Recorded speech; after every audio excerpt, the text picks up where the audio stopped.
किसी दूसरी वस्तु के जैसा जहां किसी वस्तु को किसी दूसरी वस्तु के जैसा होना कराई जाए, कल्पना कराई जाए, वहां उत्प्रेक्षा अलंकार होता है। वहां उत्प्रेक्षा अलंकार होता है। वहां उत्प्रेक्षा अलंकार होता है। पहचान में लिखो, पहचान में लिखना है। मानो, मनहु, जानो, ज्यों त्यों। मानो, मनहु, जानो, ज्यों त्यों आदि। पंक्ति में आपको ये देखने को मिलेगा, ठीक है। इनमें से कोई भी शब्द होगा और ध्यान रखना इन सब का क्या अर्थ है। इन सब का अर्थ है मानो की। मानो की। जब कभी कोई आपसे कहे कि मानो की ऐसा, तो मतलब वो क्या है, एक तरह से कल्पना करवाई जा रही है, आपको कल्पना करना है। तो उत्प्रेक्षा अलंकार या उत्प्रेक्षा शब्द की अगर हम बात करें तो इसका अर्थ होता है कल्पना, ठीक है। क्या होता है? कल्पना। तो उत्प्रेक्षा अलंकार जैसे आपके सामने आए तो आपको तुरंत समझना है कि यहाँ पर कल्पना कराई जाएगी हमसे किसी भी चीज के बारे में। तो जैसे उदाहरण देखेंगे हम इसमें। उदाहरण हमारा कहता है सोहत ओढ़े पीत पट श्याम सलोने गात मानो नीलमणि सैल पर आतप परो प्रभात। पंक्ति कहती है कि सोहत, सोहत का मतलब है शोभायमान होना, ओढ़े मतलब पहनना, पीत माने पीला, पट माने वस्त्र। श्याम कृष्ण के लिए आया है, सलोना सावरा होना, गात माने शरीर। पंक्ति कह रही है कि कृष्ण ने अपने सावले शरीर पर पीला वस्त्र धारण किया हुआ है, वो बड़ा ही शोभायमान हो रहा है, बहुत सुंदर दिख रहा है। और कैसा दिख रहा है? मानो की नीलमणि सैल पर आतप परो प्रभात। पंक्ति कहती है जैसे कि नीलमणि सैल पर सुबह का जो पीला पीला प्रकाश होता है वो आकर गिर गया हो, तो ऐसा लग रहा है। जैसे सुबह में जब सूरज निकलता है थोड़ी देर के लिए होता है, वो 2 से 3 मिनट के लिए ही मात्र होता है, ऐसा दृश्य कि जब सूरज निकलता है तो सुबह की जो धूप पड़ती है तो पीली पीली लगती है, और वो किस पर? नीलमणि सैल होती है, सावले रंग की होती है, थोड़ी काली रंग की होती है। तो उन सैल पर अगर वो प्रकाश पड़ता है तो वो दृश्य बहुत ही सुंदर लगता है। अब हमने तो देखा नहीं है कि देखा, अगर देखा हो किसी ने, कवि ने देखा है, कवि का दृष्टिकोण है, तो आपको ये मानना पड़ेगा कि नीलमणि सैल पर क्या हो रहा है, अच्छा लग रहा है, सुंदर लग रहा है। वैसे ही कृष्ण जी जो है पीले वस्त्र पहनकर लग रहे हैं सुंदर, ठीक है। तो यहाँ पर हमसे कल्पना के लिए कह रहा है, और कल्पना जहां पर आ जाएगी वहां हमारा कौन सा अलंकार होगा? उत्प्रेक्षा अलंकार। दूसरी पंक्ति कहती है पाहुन ज्यों आए हो गांव में शहर के, मेघ आए बड़े बंठन के सवर के। पंक्ति कह रही है पाहुन, पाहुन मतलब रिश्तेदार के लिए आता है, पावना जिसे कहते हैं, रिश्तेदार, मेहमान। तो ज्यों आया है, ज्यों का मतलब है मानो की, जैसे। तो पंक्ति कहती है कि कोई रिश्तेदार है जो कहां से आया है? शहर से आया है, और कहां पर? गांव में। तो शहर का व्यक्ति गांव में जा रहा है, और ये उस जमाने की बात है जिस जमाने में गांव में कुछ भी नहीं था देखने के लिए। उस समय टीवी नहीं था, तो टीवी नहीं था तो उन्हें पता ही नहीं था बाहर की दुनिया कैसी है, तो वो अपनी दुनिया में रहते हैं। अब शहर का व्यक्ति गया है अगर सूट बूट पहन के, तो उन्हें तो वो अजूबा ही लगेगा, क्योंकि गांव में तो सब लुंगी पहन के रहते हैं, वहां तो वैसे ही घूम रहे हैं। तो यहाँ पे अब जो ये मेहमान है ये थोड़ा सा सावले रंग का भी है। तो एक और मिथक हमारे समाज में है, मतलब एक इस तरह की एक भ्रांति है कि जो लोग सावले होते हैं अगर वो थोड़े से सज सवर लें तो लोग मजाक बनाना शुरू कर देते हैं। तो वैसे ही यहाँ पे इसके साथ लोगों ने हंसना शुरू कर दिया है कि मेहमान जो है थोड़े से सावले रंग के हैं, और वो सावले रंग के तो बंधन के आए हैं, शहर से गांव में आ रहे हैं। तो लोग कह रहे हैं कि मेहमान यानी पाहुन जो आए ऐसे आए हैं शहर के गांव में जैसे मेघ आए हों बड़े बंठन के सवर के। तो इन पंक्ति में अगर रस की बात करें तो इनमें हास्य रस उत्पन्न होता है, हास्य रस भी है। और ऐसे इसमें क्योंकि ज्यों है तो वहां कल्पना करवाई जा रही है कि ऐसे मानना है जैसे कि काले घने बादल सज सवर के आए हों, तो मानने के लिए बोला गया है, तो इसमें कल्पना हो गई, ठीक है। पॉइंट नंबर 3 कहता है उस काल मारे क्रोध के तन कांपने उसका लगा, मानो हवा के वेग से सोता हुआ सागर जगा। फिर यहाँ पे कहा है कि उस काल मारे क्रोध के तन कांपने उसका लगा। अब ये पंक्ति है कि जब अर्जुन को पता चलता है कि उसके पुत्र की हत्या कर दी गई है, और उसका जो मेन कारण है वो जयद्रथ है, तो वो इस बात से क्रोधित हो जाता है और वो जयद्रथ पर क्रोध करता है। और जब वो क्रोध होता है तो तभी है कि उस क्रोध से उसका जो शरीर है वो कांपने लग गया है। वो ऐसा लग रहा है जैसे मानो कि हवा के वेग से सोता हुआ सागर जग गया हो, यार हवा में मतलब सागर में ऐसे तूफान आने जैसी स्थिति हो गई है, सुनामी जैसी स्थिति हो गई है, तो क्या एक तरह से भयानक दृश्य लगता है। तो यहाँ पे कल्पना कराई जा रही है। अब आपको किसी व्यक्ति के गुस्से को उससे कल्पना ही करनी है, ठीक है। तो यहाँ पे कल्पना कराई गई, मानो शब्द आ गया, देखते ही पहचान जाएंगे, उत्प्रेक्षा अलंकार। नेक्स्ट आता है हमारा अतिशयोक्ति अलंकार। परिभाषा लिखिए अतिशयोक्ति अलंकार की, लिखो जहां लोक सीमा का अतिक्रमण करके, जहां लोक सीमा का अतिक्रमण करके किसी बात को बढ़ा चढ़ाकर पेश किया जाए, जहां लोक सीमा का अतिक्रमण करके किसी बात को बढ़ा चढ़ाकर पेश किया जाए वहां अतिशयोक्ति अलंकार होता है।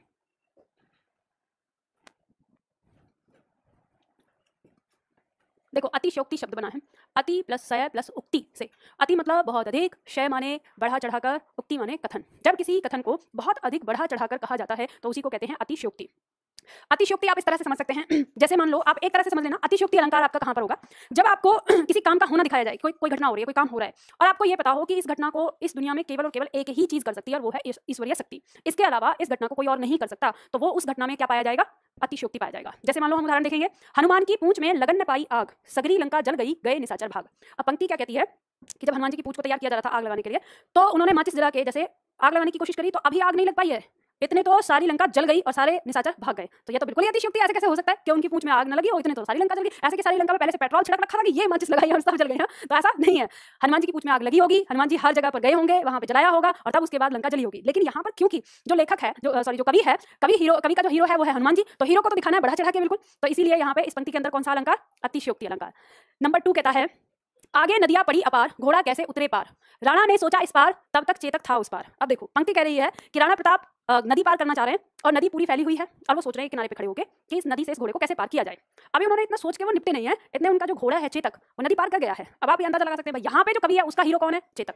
तो हीरो है, तो हीरो तो कभी मरने वाला है नहीं, हीरो कभी हारने वाला नहीं है। तो यहाँ पे फिर कवि कह देता है कि यानी जो चेतक जो घोड़ा है उसकी स्पीड, जो हमारा मन है उसके सोचने की स्पीड से भी आगे है। तो ये तो ऐसा होना तो बिल्कुल ही संभव नहीं है। मतलब मैंने आपको एक बात कही ना कि प्रकृति, नेचर जो शक्ति है, ईश्वरीय शक्ति है, वो तो ऐसा काम कर सकती है, पर बाकी और किसी में ऐसी हिम्मत नहीं है, ऐसा कोई काम नहीं कर सकता। वहां पे अतिशयोक्ति है। तो जब तक राणा ने सोचा तब तक चेतक उस पार हो गया। तो इसमें कौन सा अलंकार? अतिशयोक्ति अलंकार। इतना रोया था मैं उस दिन, ताल तलैया सब भर डाले। अब बताओ, इतना रोने से एक चम्मच आंसू तो निकाल नहीं पाओगे हम, तब तक तो आंख के आंसू सूख जाएंगे। इकट्ठा किए कभी आंसू? नहीं कहे ना। तो देखो ये ताल तलैया सब भर डाल रहे हैं, मतलब इतना रो दिए कि सब बह बह के सारे तालाब, सारी जो नालियां सब भर गई। तो क्या है? अतिशयोक्ति है। ठीक है, अगर ऐसा होता तो फिर हमें पानी की तो चिंता करने की जरूरत ही नहीं थी। जो तालाब सूखे बैठ के रो लो, भर गए पूरे। ठीक है, तो यहाँ क्या है? अतिशयोक्ति अलंकार है। नंबर 4 कहता है, भूप सहस 10 एक ही 12, लगे उठावन तरत नटारा। पंक्ति क्या कह रही है? भूप मतलब राजा, सहस मतलब हजार, 10 तो 10,000 हो गए। एक ही 12, एक ही बार में 10,000 राजा जो हैं धनुष को उठाने लगे और लगे उठावन तरत नटारा, और वो 1 इंच भी इधर से उधर नहीं हिला। तो अब यहाँ पे देखो ये पंक्ति है, ये उस समय की है जब सीता जी का स्वयंवर हो रहा था और जो धनुष था, शिव धनुष, वो धनुष उठाया जाना था। तो सारे राजा जो है, मतलब 10,000 राजा की बात कर रहे हैं ये यहाँ पर। तो अब आप यहाँ पे ये चीज देख सकते हैं कि 10,000 तो बहुत दूर की बात है, अगर 10 राजा भी मिलकर उसे पकड़ने लगे तो आप खुद ही बताओ कि 10,000 एक 5 इधर खड़े हो जाए, 5 इधर हो जाए, 10 राजा भी मुश्किल से पकड़ पाएंगे उसको, बाकी और को तो नहीं। अब आप ये 50 आदमियों को भी खड़े कर दें, धनुष कितना बड़ा होगा? धनुष अपने आकार में ही होगा ना, ऐसा तो नहीं कि यहाँ से लेकर 10 किलोमीटर दूर तक फैला हुआ था इसलिए सबने पकड़ लिया। तो कहने का मतलब है कि ऐसा संभव ही नहीं है, हो ही नहीं सकता किसी भी कीमत पर यहाँ पर आखिर कवि ने इस तरह का प्रयोग क्यों किया है? अतिशयोक्ति का प्रयोग क्यों किया? तो अतिशयोक्ति का प्रयोग इसलिए किया जाता है ताकि पाठक को आनंद आए। जैसे आप मूवी देख रहे हैं, मान लो अब कोई मूवी ऐसी आ जाए जिसमें सीन इस तरह का हो रहा है कि विलन है वो हीरो की माँ और बहन सबको उठा के ले गया है, पापा को मारवा दिया है, भाई को मारवा दिया है, और फिर उसके बाद अब हीरो यहाँ पे परेशान होकर भाग दौड़ के आ रहा है। तो अब आपके मन में क्या है कि हीरो जाते ही क्या करेगा? विलन को अच्छी तरह से चमका देगा ना, मारदार तोड़फोड़ करेगा उससे। तो आप अब हीरो जैसे जैसे बढ़ रहा है उस जगह पे, वैसे वैसे आपके अंदर का गुस्सा भी पूरा उफन रहा है और आप जाते जा रहे हैं उसी मोमेंट में। अब हीरो वहां पहुंचा, जाके उसने जोर से पैर रखा नीचे जमीन में, जो और जो थे वो विलन उछल गए, तो आपको थोड़ा सा आनंद आया। फिर वहां पे उसके बाद जो मेन विलन है वो दौड़ के आया और उसने हीरो को मारना शुरू कर दिया। अब हीरो नीचे पटकी खा रहा है, आपको गुस्सा आ रहा है, कब उठ के मारेगा? आप इस इंतजार में है कि वो पलट के मारे। लेकिन अगर मान लो कि वो नहीं मारता है और वो ऐसे ही मर जाता है, बिल्कुल बेहोश हो जाता है, कैसा लगेगा आपको? अच्छा लगेगा?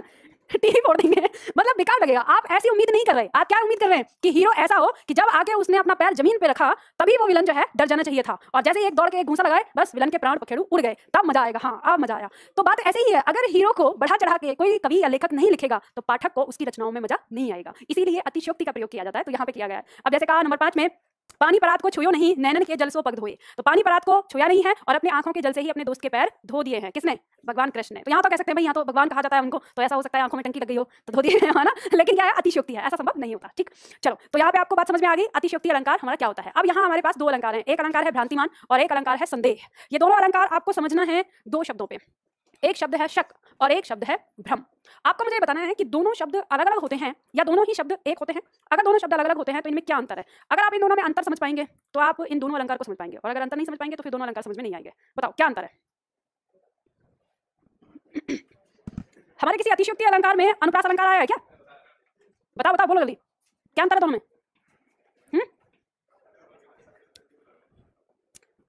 देखो एक बात ये जान लेना, ऑनलाइन क्लास में एक छात्र ने पूछा कि इसमें अतिशयोक्ति अलंकार है या इसमें अनुप्रास अलंकार है। जैसे मान लो अगर यहाँ पे ये दिया है पानी परात को, यानी प और प वर्ण की आवृत्ति अगर आ गई है तो पहली बात ये ध्यान रखना कि जब आपका ऑप्शन वाला आएगा तो उसमें जो अलंकार वो पूछना चाहता है वही ऑप्शन में रखेगा। अगर उसको अतिशयोक्ति पूछना है तो अतिशयोक्ति रखेगा, और अगर उसको अनुप्रास पूछना है तो अनुप्रास रखेगा। लेकिन अगर मान लो कि ये पॉइंट दे दिया और उसमें अनुप्रास भी आ गया और अतिशयोक्ति भी आ गया, तो ध्यान दीजिएगा अनुप्रास अलंकार वहां पर गौण हो जाता है जब उस पंक्ति में उसके अलावा कोई और अलंकार आ जाता है। तो ये ध्यान रखिएगा कि वहां पर अनुप्रास अलंकार नहीं लिखा जाएगा, वहां वो अलंकार लिखा जाएगा जो उसमें है दूसरा। तो किसी भी पंक्ति में जब हम अलंकार की बात करते हैं तो किसी भी पंक्ति में एक से अधिक अलंकार होते हैं। अब मान लो ये पंक्ति देके आपसे सब्जेक्टिव पूछा तो आप इसमें फिर दोनों बताइए। जैसे मान लो कि अगर कोई ऐसा आता है, जैसे ऊपर वाला दिया है कि राणा ने सोचा इस पार तब तक चेतक था उस पार, तो इसमें त और त वर्ण की आवृत्ति हुई है और इसमें पार और पार अंत्यानुप्रास भी आया है इसमें, ठीक है। तो और अतिशयोक्ति तो है ही, तो जब अगर आप सब्जेक्टिव लिख रहे हैं तो आप तीनों लिखें कि इसमें अतिशयोक्ति अलंकार, अनुप्रास अलंकार तथा अंत्यानुप्रास अलंकार का प्रयोग किया गया है। तो आप इसमें सारी चीजें लिखें जितने भी आपको दिख रहे हैं। लेकिन जब अगर आपके ऑप्शन में दिए हैं और ऑप्शन वाली बात आए तो अनुप्रास अलंकार सदैव गौण हो जाता है उस स्थिति में जब उसके अंदर कोई और अलंकार है, ठीक है।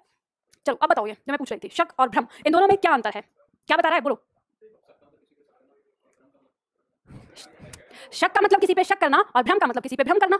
अच्छा अच्छा, अपने आप में भ्रम हो जाना, अपने आप से हो जाना, किससे होगा? मतलब जैसे पेन से, जैसे कुर्सी से, किसी व्यक्ति से, इन व्यक्ति से आपको भ्रम हो गया।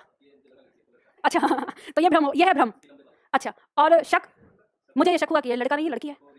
अच्छा, रिलेशन में मतलब रिलेशन में शक होता है और वैसे भ्रम होता है। हाँ आप बताओ। हाँ तो ये क्या बता रहा है? अच्छा अच्छा अच्छा, चलो ऑनलाइन वाले छात्रों को बताएं, जो हमारा स्टूडेंट है वो जो मैंने लास्ट टाइम आप लोगों को दिखाया था, उसने ये उसका कहना ये है कि वो मुझसे प्यार करती है, ये बात भ्रम है, और उसके 3 बॉयफ्रेंड हैं, ये इस बात का मुझे शक है। अच्छा, क्या बात है, मतलब कल्पना है, देखो। और बताओ और बताओ क्या अंतर है दोनों में? क्या ऐसे भी है छात्र के मन, कोई अंतर नहीं है, दोनों एक ही चीज है। क्या लगता है आपको? सही, जितनी ज्यादा वाहियात चीजें हो सकती है वो इनके पास है ना? ठीक है, ऑनलाइन वाले छात्र क्या कह रहे हैं? शक किया जाता है और भ्रम हो जाता है। एक दूसरे छात्र ने कहा है एक सकारात्मक है और एक नेगेटिव है। अच्छा, बस 2 ही आंसर आए हैं ऑनलाइन में। क्या ऑनलाइन में भी हमारे छात्र कह रहे हैं हनुमान की पूंछ में लगन ने पाई आग, भाग मिल्खा भाग।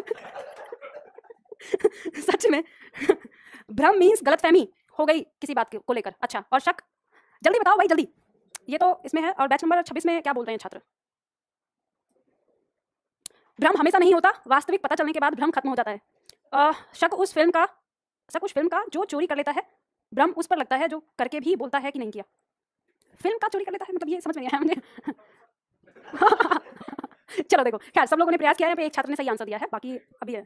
देखो ध्यान देना, शक जो है ये कभी खत्म नहीं होता, ये हमेशा बना रहता है। ठीक है, ये हमेशा बना रहेगा। अगर एक जैसी स्थिति अगर बार बार उत्पन्न हो रही है तो हमेशा बनी रहेगी। और जो भ्रम है, यह एक जैसी स्थिति अगर होती है तो एक बार आपको उसमें संदेह होता है, लेकिन फिर दोबारा जब आपको उसकी वास्तविकता का पता चल जाता है तो फिर उसके बाद फिर दोबारा वैसी स्थिति होने पे आपको दोबारा संदेह नहीं होता है। जैसे उदाहरण के तौर पर अगर हम समझें, मान लीजिए ये एक रास्ता है, आप इस रास्ते पे यहाँ पर खड़े होकर आप चाट पकौड़े खा रहे हैं, ठीक है, गोलगप्पे।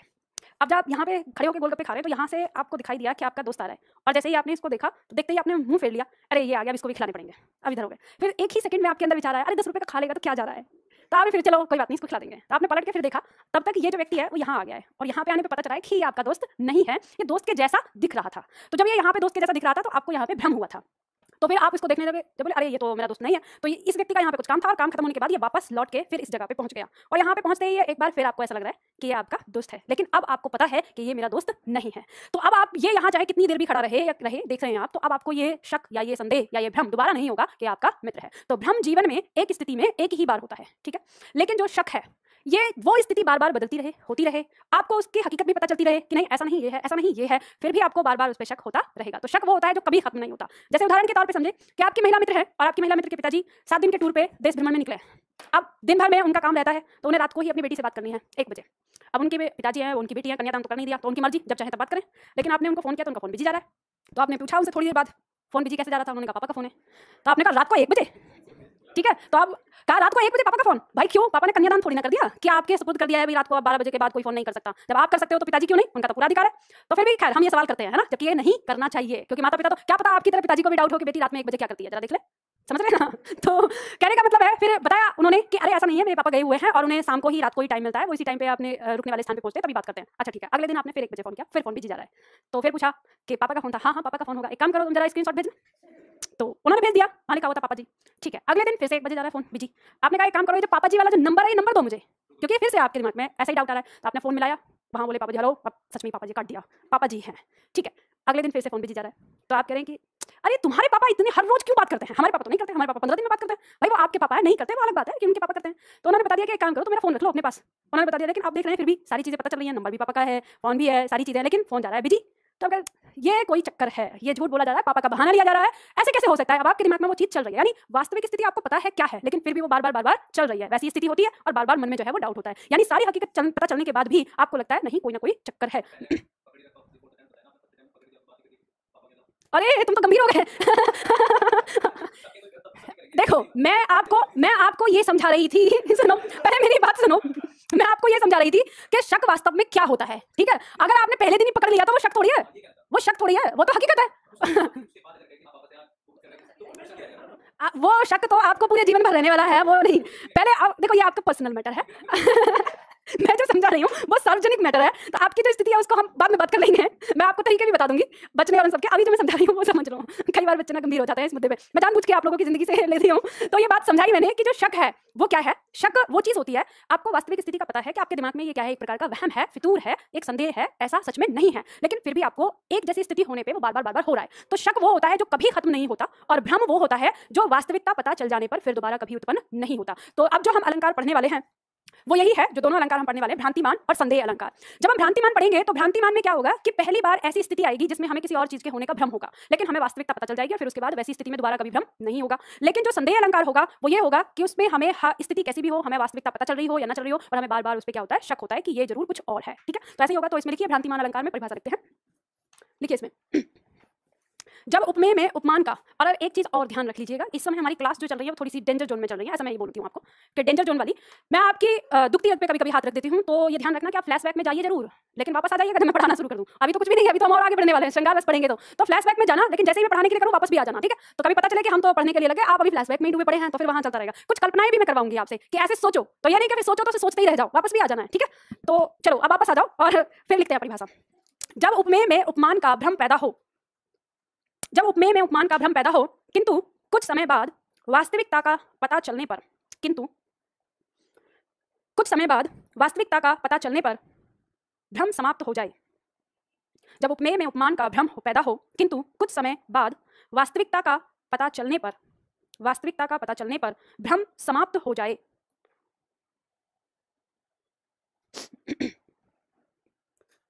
भ्रम समाप्त हो जाए, वहां भ्रांतिमान अलंकार होता है, वहां भ्रांतिमान अलंकार होता है।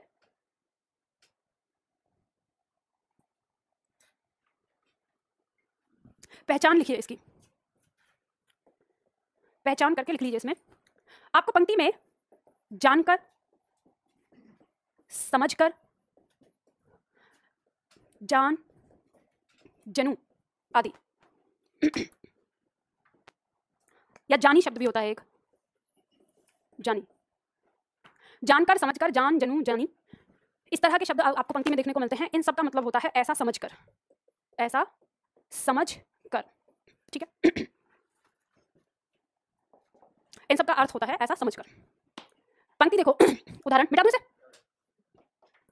किंसुक कुसुम जानकर झपटा भौरा सुक्की लाल चौंच पर, तोते ने भी चौंच चलाई जामुन का फल उसे समझकर। किंसुक कुसुम, किंसुक नाम का एक कुसुम मतलब फूल होता है, वो बिल्कुल लाल रंग का होता है। तो स्थिति ऐसी है यहाँ पर कि यहाँ जामुन के पेड़ पर तोता और भवरा दोनों ही बैठे हुए हैं। तो जो तोता है उसने भवरे को देखा, और जो भवरा है उसने तोते को देखा। तो जब तोते ने भवरे को देखा है तो उसे लगा कि ये तो जामुन का फल है, और जब भवरे ने तोते को देखा तो तोते का हरा रंग जो है वो तो जामुन के पेड़ में छिप गया, बस उसको क्या दिख रहा है, उसकी लाल चौंच दिख रही है। तो वो समझ रहा है कि यहाँ पे किंसुक का फूल है। तो पंक्ति में यही आया है कि किंसुक कुसुम जानकर झपटा भौरा शुक की लाल चौंच पर, शुक मतलब तोता, कि किंसुक का कुसुम जानकर झपटा है भौरा तोते की लाल चौंच पर, और तोते ने भी चौंच चलाई जामुन का फल उसे समझकर, और तोते ने भी चौंच चला दी जामुन का फल समझकर। तो दोनों ही जब एक दूसरे से टकराए तो ये भ्रम जो था वो खत्म हो गया, समाप्त हो गया, और फिर दोनों अगर आमने सामने बैठे हैं तो फिर दोबारा ऐसी हरकत नहीं की है। तो यहाँ पे हमारा जो, जहाँ पे देखें समझकर और जानकर, ये दो शब्द हमें देखने को मिल रहे हैं जो कि ये बता रहे हैं कि भ्रांतिमान अलंकार है। नंबर 2 कहता है, पाए महावर देन को नाई बैठी आए, फिर जानी महावरी एड़ी मीड़त जाए। जानी, जानी शब्द मतलब ऐसा जानकर या ऐसा समझकर। पंक्ति क्या है, कोई नायिका है और उस नायिका की शादी होने वाली है, तो नाइन जो होती है वो पैर में महावर लगाने के लिए आई है। महावर क्या है, गुलाबी रंग का एक कलर होता है जो पैरों में सजाया जाता है स्त्रियों के। तो यहाँ पे यही कहा है कि उसे पैर में महावर लगानी है, और महावर लगाने के लिए वो उसके पैर पहले धोना चाहती है। जब उसके पैर धोने के लिए जाती है तो नायिका की जो एड़ी है वो गुलाबी रंग की दिख रही है, तो उसने नाइन ने समझा कि इसके पैर में पहले से ही महावर लगी हुई है, और उस महावर को छुड़ाने के लिए वो बार बार उसको क्या कर रही है, एड़ी को मींड रही है। मींडने का मतलब होता है रगड़ के छुटाना। तो वो उसे रगड़ के छुटाने की कोशिश कर रही है, लेकिन उसे बाद में पता चलता है कि तो इसका रंग ही ऐसा है। तो यहाँ पे वो उसे ऐसा भ्रम होता है महावर का। तो इन पंक्तियों में भी क्या है, भ्रांतिमान अलंकार। और हम पहचानेंगे किससे, तो शब्द हमें मदद करेगा जानी। जानी शब्द का मतलब है ऐसा समझकर, ऐसा जानकर। ठीक है, तो ये हमारा भ्रांतिमान अलंकार हुआ। अब इसके बाद आता है हमारा संदेह अलंकार। संदेह अलंकार क्या कहता है, परिभाषा लिखिए इसमें। देखो, जहां उपमेय के लिए दिए गए उपमानों में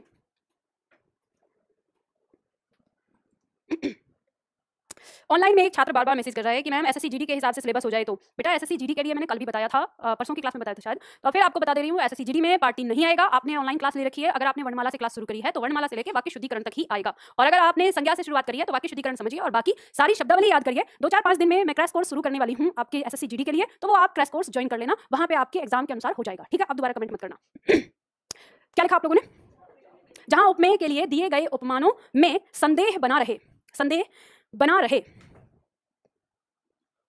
संदेह बना रहे, तथा यह निश्चित न किया जा सके, तथा यह निश्चित न किया जा सके कि वास्तविक स्थिति क्या है तथा यह निश्चित न किया जा सके कि वास्तविक स्थिति क्या है, वहां संदेह अलंकार होता है, वहां संदेह अलंकार होता है।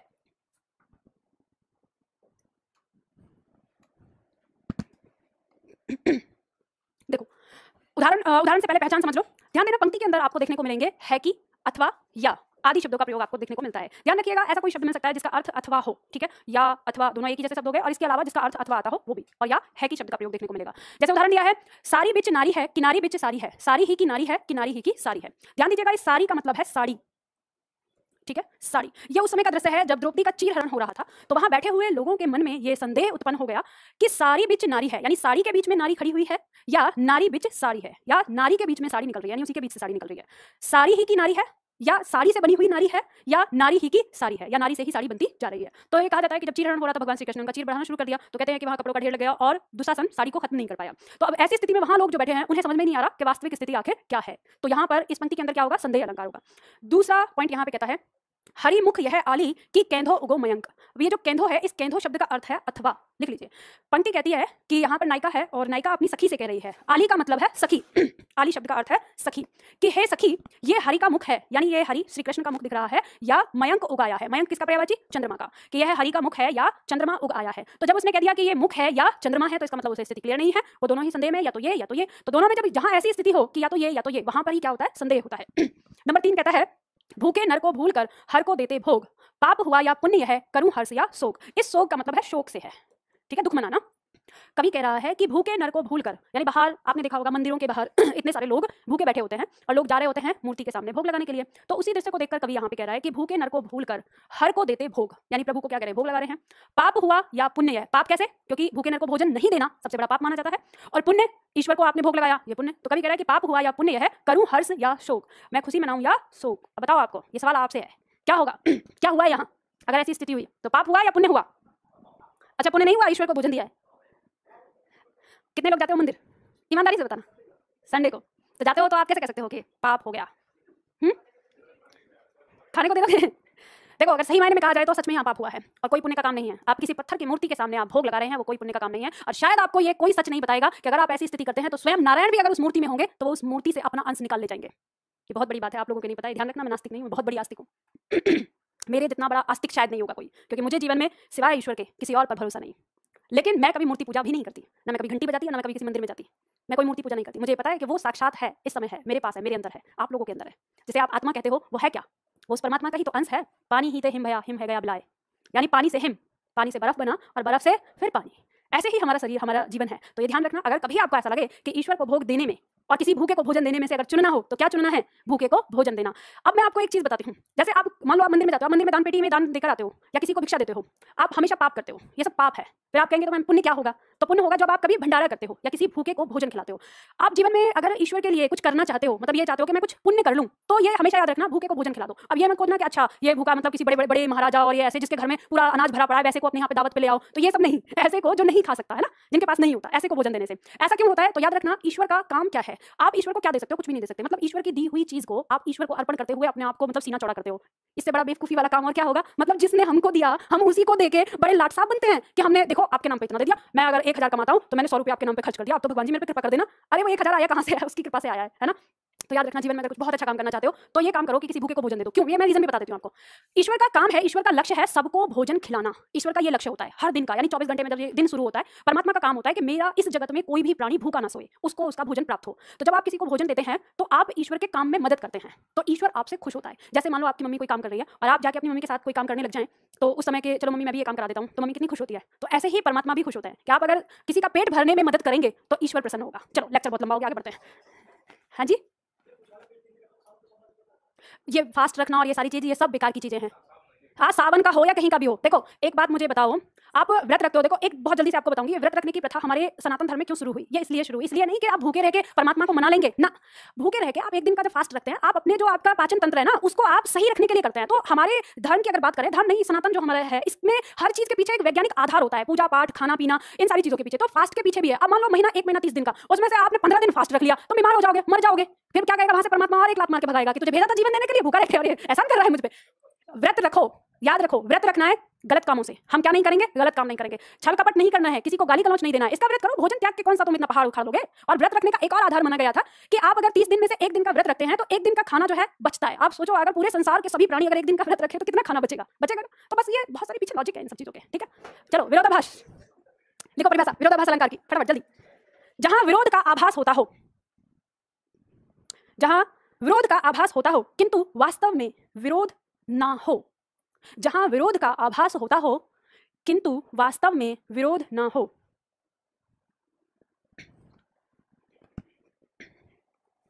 विरोध ना हो, वहां विरोधाभास अलंकार होता है। वहां विरोधाभास अलंकार होता है। देखो ध्यान देना, विरोधाभास शब्द से ही आपको पता चल रहा है, दो शब्दों से मिलकर बना है विरोध प्लस आभास। अगर जब हम कहते हैं आभास, तो आभास का मतलब क्या होता है? ऐसा प्रतीत होना, ठीक है। आभास का अर्थ क्या होता है? ऐसा प्रतीत होना, ऐसा महसूस होना। तो जब हम बात करते हैं विरोधाभास की, तो इसका मतलब होता है कि हमें विरोध प्रतीत होता है, विरोध महसूस होता है, लेकिन वहां पर विरोध नहीं होता वास्तव में। इसकी पहचान हम करेंगे तो पहचान में आप ऐसे कह सकते हो, ऐसे तो पहचान आपको इसके अर्थ से ही करनी पड़ती है, लेकिन अगर आप ऊपर से देखना चाहते हो, जब आपको अर्थ नहीं पता हो, तब आप ऐसे देख लेना कि पंक्ति में आपको विरोधी शब्द देखने को मिल सकते हैं या विलोम शब्द देखने को मिल सकते हैं एक साथ, एक ही पंक्ति के अंदर, या तो विरोधी शब्द या विलोम शब्द देखने को मिल सकते हैं। तो वहां पे हमारा क्या होता है? विरोधाभास अलंकार होता है। जैसे उदाहरण के तौर पर देखिए, यहाँ पर पंक्ति कहती है, या अनुरागी चित्त की गति समझे नहीं कोय, ज्यों ज्यों बूढ़े श्याम रंग त्यों त्यों उज्जवल होए। पंक्ति में अगर हम देखें तो यहाँ पे नीचे वाली पंक्ति कह रही है कि ज्यों ज्यों बूढ़े, बूढ़े मतलब बढ़ना, श्याम मतलब काला रंग, जैसे जैसे काला रंग बढ़ रहा है त्यों त्यों उज्जवल होए, वैसे क्या हो रहा है? उजाला हो रहा है। तो अब अगर आपसे कोई ऐसे कहे कि जैसे जैसे काला रंग बढ़ता जा रहा है वैसे वैसे उजाला होता जा रहा है, तो ये संभव है क्या? विरोधी बात हो गई। तो ऊपर से हमें कैसा लग रहा है? विरोधी बात लग रही है, लेकिन इसके अर्थ में विरोध नहीं है। इसका वास्तव में अर्थ है क्या, वो समझना है। अर्थ कहता है, या अनुरागी चित्त की, चित्त माने मन, अनुरागी मतलब प्रेम में लगा हुआ, अनुराग का मतलब होता है प्रेम में लगना। तो अनुरागी चित्त, प्रेम में लगा हुआ मन की गति, गति का मतलब है यहाँ पे दशा, स्थिति, समझे नहीं कोई। ये जो मेरा मन प्रेम में लगा हुआ है, इसकी गति को, इसकी दशा को कोई नहीं समझ सकता। ज्यों ज्यों बूढ़े श्याम रंग, अब ये जो श्याम है, इस श्याम का मतलब है कृष्ण, ठीक है, इसका मतलब काला नहीं है। तो पंक्ति कह रहा है, जो यहाँ पे कवि है उसका मन किसमें लगा हुआ है? कृष्ण की भक्ति में लगा हुआ है, कृष्ण के प्रेम में लगा है। तो कह रहा है कि जो मेरा मन कृष्ण के प्रेम में लगा हुआ है, इसकी दशा को कोई नहीं समझ सकता। जैसे जैसे श्याम का रंग मेरे मन पर चढ़ता जा रहा है, वैसे वैसे उजाला होता जा रहा है। तो हम ये समझेंगे कि जब हम ईश्वर की भक्ति में डूबते हैं, तो जैसे जैसे ईश्वर भक्ति मन पे आती जाती है, वैसे ही हमें ज्ञान मिलता जाता है। और ज्ञान क्या है? एक उजाला ही है। तो इसमें जब हमने इसका अर्थ जाना, तो अर्थ में तो कहीं कोई विरोध नहीं है, बस ऊपर से हमें देखने में क्या लग रहा था? विरोध लग रहा था। तो इसलिए इसके अंदर कौन सा अलंकार? विरोधाभास अलंकार। दूसरा पॉइंट कह रहा है, शीतल ज्वाला जलती है, ईंधन होता दृग जल का, यह व्यर्थ सांस चल चल कर करती है काम अनल का। पंक्ति में आपको विरोध नजर आ रहा है? देखो, विरोध नजर आ रहा है आपको? दिमाग लगा लिया करो, कुछ सारी चीजें मेरे से ही व्याख्या करवाओगे। शीतल ज्वाला, कभी आपने ज्वाला को शीतल देखा है? मतलब अग्नि। तो अग्नि कभी ठंडी होती है क्या? नहीं, लेकिन यहाँ कहा है शीतल ज्वाला। तो ये क्या है? विरोध दिख रहा है, लेकिन ये विरोध का आभास है, वास्तव में विरोध नहीं है। ये कह रहा है शीतल ज्वाला जलती है, ईंधन होता द्रग जल का। अब ये जो जल है, ये जल क्या है? ये ईंधन का काम कर रहा है। वैसे पता है ये शब्द क्या होना चाहिए? ये होना चाहिए ईंधन होता जल द्रग का, तब ये आपको अर्थ ज्यादा स्पष्ट रूप से समझ में आएगा। अब ये पता नहीं जल इसलिए भी लिखा है क्योंकि नीचे वाली पंक्ति में अनल का लिखा हुआ है, तो एक तुकबंदी बनाने के लिए कवि ने ऐसा प्रयोग किया होगा। क्योंकि कवि जब कोई पंक्ति होती है तो उसमें आगे पीछे शब्द रख देता है, उसका तो अर्थ निकालना है आपको। तो इसका कहने का मतलब ये है, द्रग माने आंख, ठीक है, और आंखों का जल ईंधन का काम कर रहा है यहाँ पर। फिर पंक्ति कहती है, यह व्यर्थ सांस चल चल कर करती है काम अनल का। अनल माने आग। ये जो सांसें हैं व्यर्थ मतलब बेकार चल रही हैं, और ये बेकार में किसका काम कर रही हैं? आग बढ़ाने का काम कर रही हैं। तो अब आपको ये बात समझ में आई, ये क्या बात कही जा रही है? शीतल ज्वाला का मतलब है यहाँ पर विरह, ठीक है, विरह को कहते हैं, विरहाग्नि आप कह सकते हो। विरहाग्नि होती है जब आपका प्रेमी या प्रेमिका आपके पास नहीं है और आपको उसकी याद आ रही है, और उसके बिछड़ने पे जो आपको तड़प महसूस होती है, उसी को कहते हैं विरहाग्नि। तो यहाँ पे कहा है, अब आपने लाइफ में प्यार किया कभी? क्या होगा 12th में? हाँ, तुमने तो क्या होगा, क्या नाम है तुम्हारा? नाम क्या है? अजय। अजय ने तो पक्का किया होगा, क्योंकि हर बात में रहता है ऐसे ही ना। तो ये उस समय के प्यार में आपको महसूस होता है जब आप 16-17 साल की अवस्था के आसपास में होते हैं। जिस उम्र में आप हैं, इस उम्र में तो वैराग उत्पन्न हो जाता है थोड़ा सा जीवन में ना। एक आध बार आपका दिल टूट चुका होता है, और अब के बाद जो आपके जीवन में प्यार होगा प्यार, ऐसा नहीं है कि अब नहीं होगा, आगे होगा, लेकिन वो प्यार ऐसा होगा, दिमाग से होगा, दिल से नहीं होगा। तो ये जो यहाँ स्थिति है ना, ये दिल वाले प्यार की है। तो दिल वाले प्यार में ऐसा होता है, दिमाग वाले में तो आप हर चीज को झेलते हैं, पता है अंदर प्यार तो कुछ है नहीं, बट दिखाना होता है ना, जो क्योंकि जिंदगी जीनी है ना, इसके लिए। तो ये दिल वाले प्यार की बात है। आपका प्रेमी या प्रेमिका आपसे बहुत दूर है और आपको उससे मिलना है, उसे देखने की चाहत हो रही है। अब परिस्थितियां भी ऐसी हो रही हैं, मान लो अगर बादल गरज रहे हैं और आप जा नहीं सकते, बारिश भी हो रही है, तो बहुत याद आ रही है। अब मोबाइल या व्हाट्सअप नहीं है, ये ध्यान रखना, ये तभी की कहानी है जब आपके पास मोबाइल या व्हाट्सअप ना हो। तो उस समय आप याद करते हैं, और जब याद करते हैं तो याद में आंखों में आंसू आ जाते हैं, और आंख में जैसे ही आंसू भरा, लो मोबाइल फेंक दिया, प्रैक्टिकल मत करो भाई। तो जैसे ही आंख में आंसू आते हैं, तो आंख से आंसू जैसे ही ढलकेगा, तो आंखों का जो जल है वो ईंधन का काम करता है। जैसे ही आपकी आंख से एक भी आंसू अगर ढलका, तो और ज्यादा रोने का मन करता है, और फिर क्या होता है? वो बेचैनी और ज्यादा बढ़ जाती है, और फिर इंसान क्या कहता है? ये सांसें क्यों चल रही हैं, जाओ तो मर जाओ। यानी वो सब क्या लगता है? बेकार लगता है, मिथ्या लगता है। तो ये जो पंक्तियां हैं, इनमें हमें शीतल ज्वाला और जल ईंधन के रूप में काम करता हुआ ये विरोधाभास को दिखाता है। तो विरोधाभास अलंकार होता है। ऐसा तो नहीं किसी को अतिशयोक्ति अलंकार लग रहा हो। कई बार ऐसे भी प्राणी होते हैं, कहते हैं मैम ये तो अतिशयोक्ति, ऐसा होता नहीं है। ऐसा होता है ना, क्यों अजय? होता है ना ऐसा? हाँ। चलो, उनका अनुभव है ना। नंबर 3, देखो किसी लेखक ने अगर कोई बात कही है ना, किसी कवि ने या लेखक ने कुछ भी लिखा है, ध्यान रखना वो वास्तविकता है, ऐसे ही नहीं लिख दिया। कल्पना में तो बस वो ढालता है उसको, वो होती हकीकत ही है। नंबर 3 कहता है विष में यह गोदावरी अमृतन को फल देत। अब विष और अमृत ये दोनों क्या है, विलोम शब्द आ रहे हैं, तो इस पंक्ति के अंदर आपका क्या है, विरोधाभास। अब अर्थ आपको पता चलेगा। इस विस्मय का मतलब है विशाल। विस्मय शब्द के 3 अर्थ होते हैं, जहर से भरा हुआ, विशाल या प्रचंड, ठीक है, तेज वेग वाला, उसको भी विस्मय कहते हैं। तो ये जो गोदावरी है ये तेज वेग वाली है, बहुत विशाल है, जो अपनी घाटी में लोगों को अमृत के समान फल प्रदान करती है। तो इसके अर्थ में कहीं पे भी कोई विरोधाभास नहीं है। तो ध्यान रखना कवि ने इस तरह के शब्दों का प्रयोग क्यों किया है, क्योंकि कवि चाहता है कि उसमें विरोधाभास अलंकार आए, इसलिए उसने ऐसे शब्दों का प्रयोग किया है, तो ये आता है, ठीक है। नेक्स्ट, मानवीकरण। मानवीकरण अलंकार में लिखिए, जहां उपमेय ब्रैकेट में लिखिए निर्जीव वस्तु अथवा प्रकृति। जहां उपमेय ब्रैकेट में निर्जीव वस्तु अथवा प्रकृति, ब्रैकेट बंद करिए, पर मानवीय चेष्टाओं का आरोप किया जाए। जहां उपमेय पर मानवीय चेष्टाओं का आरोप किया जाए, जहां उपमेय पर मानवीय चेष्टाओं का आरोप किया जाए। ध्यान रखिएगा, इससे पहले आपने एक आरोप पढ़ा था वो रूपक था, लेकिन जब मानवीय चेष्टाओं का आरोप आएगा वो मानवीकरण होगा, ठीक है। वहां मानवीकरण अलंकार होता है, वहां मानवीकरण अलंकार होता है।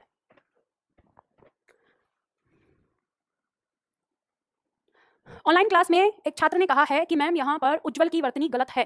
देखो ध्यान देना बेटा, जब हम बात करते हैं काव्य की, तो काव्य में हम बहुत सारे शब्दों में वर्तनी का उलटफेर करते हैं। यहाँ उज्जवल इस तरह से लिखा हुआ है इसमें आने वाली मात्राओं के कारण, ठीक है। तो अब हमें ये नहीं पता है कि ओरिजिनल में इन्होंने कैसे लिखा हुआ है, पूरा लिखा है, सही लिखा है कैसे। जब हम छंद पढ़ेंगे तब हमें समझ में आएगा कि मात्रा कम या ज्यादा कैसे होता है। तो इस वजह से है, याद रखिएगा, जब कोई पंक्ति इस तरह से लिखी होती है कविता के रूप में, अगर उस पंक्ति में कहीं कोई स्पेलिंग यानी वर्तनी इस तरह से मिस्टेक दी हुई है और वो अगर कवि ने लिखी है, तो आप उसमें सुधार नहीं कर सकते, क्योंकि उसने किसी कारणवश से लिखा होता है। और ये क्या कारण होता है, ये बात हमें समझ में आएगी छंद की क्लास में, जब हम छंद पढ़ेंगे, ठीक है।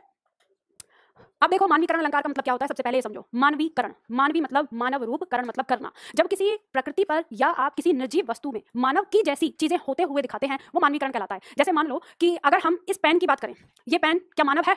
नहीं। अगर मैं आपसे कहूं कि ये पेन दौड़ रहा है, तो क्या ये पेन वास्तव में दौड़ सकता है? नहीं। दौड़ने का काम कौन करता है? मानव करता है। लेकिन मैं कहती हूँ कि ये पेन बहुत तेज दौड़ता है, तो बहुत तेज दौड़ता है, तो इसका मतलब ये है कि मैं ये वाली चीज कहना चाहती हूँ कि बहुत अच्छा चलता है, मतलब जब मैं इसे लिखती हूँ तो ये एक सही ढंग से चलता है। तो बात ये हो गई कि अब दौड़ने वाली बात हमने कही तो ये मानव का गुण था, लेकिन हमने दिखाया किसको? एक निर्जीव वस्तु का गुण। तो जब हमने इसे निर्जीव वस्तु का गुण दिखाया तो ये कहना ही क्या है? मानवीकरण करना है। अब मान लो कि अगर फूल खिला हुआ है, तो वो जो फूल है, तो क्या कभी आपने किसी फूल को हंसते हुए, मुस्कुराते हुए, गाते हुए, गुनगुनाते हुए देखा है? तो ये सारे काम कौन करता है? मानव करता है। तो यानी फूल कभी हंस नहीं सकता। हंसने के लिए क्या चाहिए? मुख चाहिए, जीभ चाहिए, दांत चाहिए, तो तब जाके वो हंसेगा। आवाज भी चाहिए, तब हंसेगा। लेकिन फूल हंस रहा है, तो फूल हंस रहा है, जैसे पंक्ति ने कहा, फूल हंसे कलियां मुस्काई। ना तो कलियां मुस्कुराएंगी ना फूल हंसेंगे, लेकिन हम ऐसा कह रहे हैं क्योंकि फूल हमें इतने सुंदर लग रहे हैं, कलियां इतनी हमें सुंदर लग रही है, तो हमने उनके लिए बोल दिया। तो जैसे ही हमने ये बोला तो हमने इस चीज पर क्या किया है? मानवीकरण, ठीक है। तो इन पंक्तियों में कौन सा अलंकार? मानवीकरण। तो अब जब भी कभी ऐसी पंक्ति आएगी, आप बहुत आसानी से पहचान लेंगे कि जब किसी मनुष्य के काम, उसके शरीर या उसकी प्रतिक्रियाएं जो हैं वो किसी प्रकृति पर दिखाई जाए या किसी निर्जीव वस्तु पर दिखाई जाए, तो वहां मानवीकरण हो जाता है। जैसे दूसरा दिया है, सागर के उर पर नाच नाच करती हैं लहरें मधुर गान। गाना गाने का काम मनुष्य करता है, नाचने का काम मनुष्य करता है, और हृदय भी मनुष्य को ही होता है। लेकिन यहाँ पे सागर के उर, उर मतलब हृदय, तो सागर का हृदय बताया गया है, और सागर के हृदय पर जो लहरें हैं वो नाच गान कर रही हैं। तो यहाँ इन पंक्तियों में क्या है? मानवीकरण है, ठीक है। प्रकृति पर हमने क्या किया है? मानव की चेष्टाओं का आरोप किया है। नंबर 3 कहता है ऊषा सुनहले तीर बरसाती जयलक्ष्मी सी उदित हुई, उधर पराजित काल रात्रि भी जल में अंतर निहित हुई। पंक्ति जो हमारी कह रही है कि ऊषा सुनहले तीर बरसाती, इन पंक्तियों में वैसे बताओ इससे मानवीकरण के अलावा कौन सा अलंकार? उपमा अलंकार, जो हमें सी दिखा रहा है, ठीक है। बाकी हमें पता है कि ऊषा सुनहले तीर बरसाती, जो सुबह है वो सुनहरे तीर बरसाते हुए जयलक्ष्मी के समान उदित हो रही है, तो कैसा है? मानव जैसी क्रियाएं कर रही है, तो इसलिए इसमें क्या हो जाएगा? मानवीकरण अलंकार हो जाएगा, ठीक है। तो देखो आज हमने यहाँ पे पढ़ा। अब मुझे बताइए कि हमारे जो ये हो गया 12 तक हमारा हो गया, इसके बाद हमारा असंगति अलंकार, उल्लेख, व्यतिरेक, दृष्टांत, विभावना, अन्योक्ति, अपहनुति, प्रतीप और दीपक अलंकार। एक दिन का ये अलंकार बचेगा, और फिर उसके बाद एकदम इस बार मैं आप लोगों को अलंकार के प्रश्नोत्तर भी करवाऊंगी, क्योंकि अलंकार के जो प्रश्नोत्तर हैं उसमें ये है कि हम आपको भी पता चल जाए कि अलंकार की पहचान कैसे करनी है। सिर्फ अलंकार सीखना ही उद्देश्य नहीं होना चाहिए, अलंकार की पहचान कैसे करनी है ये भी पता होना चाहिए ना। तो एक काम करो, असंगति अलंकार और कर लो, ताकि हम आसानी से बाकी उसको कराएं। ज्यादा तो नहीं हो गया? याद है ना सारी चीजें? बाद में चिंता मत करो, लास्ट में आपको समरी भी दूंगी इसकी, जब लास्ट में करेंगे। तो असंगति अलंकार और कर लो। देखो, जहां कारण, ब्रैकेट में लिखना माध्यम, जहां कारण, ब्रैकेट में लिखो माध्यम, दूसरा लिखो आगे, इसके आगे, और कार्य, और ब्रैकेट में लिखो परिणाम, और कार्य ब्रैकेट में परिणाम में मेल नहीं होता, में मेल नहीं होता। जहां कारण और कार्य में मेल नहीं होता वहां असंगति अलंकार होता है, वहां असंगति अलंकार होता है।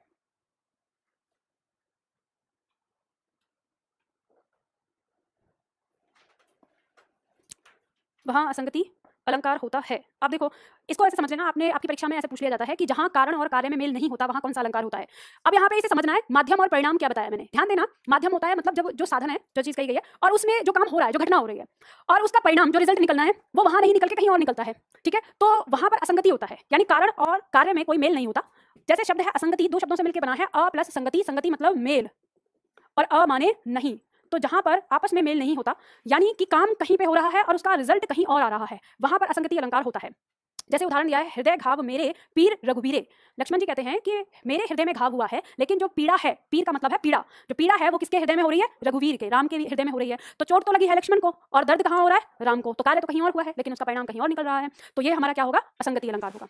अब ऐसा तो नहीं किसी को ऐसा लग रहा हो कि अतिशयोक्ति अलंकार हो गया, ये समझ में आ रहा है, होता है ना ऐसा, ध्यान रखिएगा, ऐसा होता है। यहाँ ये नहीं कहा गया कि लक्ष्मण को दर्द हो ही नहीं रहा, समझ गए, ये नहीं ये बताया गया है कि लक्ष्मण को दर्द ही नहीं हो रहा, या लक्ष्मण तो कह रहे अरे कुछ तो दर्द नहीं हो रहा, फिर चोट लगी हुई है, ऐसा नहीं है।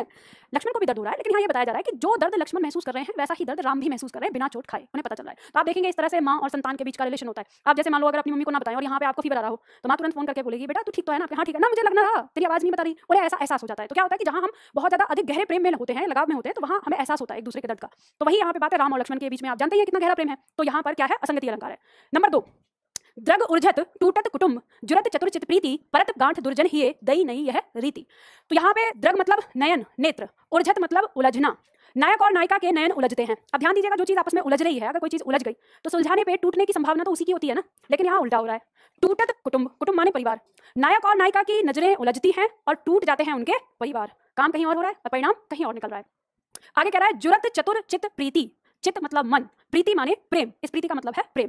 इस चंचल मन में प्रेम जुड़ता है। अब अगर आप किसी चीज को आप जोड़ेंगे तो गांठ तो वही पड़ेगी, लेकिन यहाँ क्या होता है कि चंचल मन में प्रेम जुड़ता है नायक और नायिका के, और परत गांठ दुर्जन हिये, दुर्जन यहाँ पे आया दूसरे लोग, और जो गांठ है वो किनके हृदय में पड़ जाती है, दूसरे लोगों के। यानी प्रेम तो जुड़ रहा है नायक और नायिका के मन में, और गांठ कहाँ पड़ जा रही है, दूसरों के हृदय में। दई नहीं है रीति, कवि कहता है कि प्रेम की ये अनोखी रीति है। तो ऐसा होता है, आपको पता है, काम कहीं हो रहा है और परिणाम कहीं और निकल रहा है। ठीक है, तो आज के लिए हम इतना ही करते हैं, कल इसके आगे पढ़ेंगे। ठीक है, चलिए।